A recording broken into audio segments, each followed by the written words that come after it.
শীতকালে কিন্তু skin care বেশি করে করতে হয়, এটা তো সত্যি কথা। বলো, একটু লক্ষ্য করে দেখবে গ্রীষ্মকালের থেকে শীতকালে বেশি করে স্কিন কেয়ার করতে হয়। কেননা তেল মাখা, বডি লোশন মাখা, তারপর লিপ বাম মাখা, কোনোটাই বাদ দেওয়া যায় না, একদমই দেওয়া যায় না, সব কিছুই ইউজ করতে হয়। আর গ্রীষ্মকালে তো ঘেমে টেমে একসার হয়ে যায়, তাহলে আর কি কেয়ার করব, এমন অবস্থা। তো শীতকালে এমনি মানে কোনো কাজ টাজ করে এসে কিছু না টাইম না থাকলেও রাতের দিকে হলেও আমাদের ওই কেয়ারটা করতে হয়। আর একটা জিনিস আমার শীতকালে ভালো লাগে, যেটা হলো কম্বল মুড়িসুড়ি দিয়ে বসা আর কি।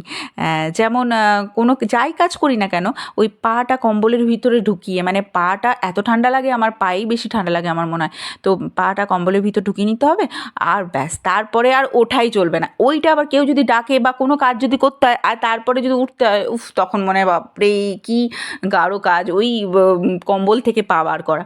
আমার মতো কি তোমাদেরও তাই হয়? অবশ্যই কমেন্ট করে জানিও। আমি কিন্তু শীতকালে এরকমই কম্বলের ভিতরে ঢুকে বসে থাকি আর এইভাবেই কাজ করি।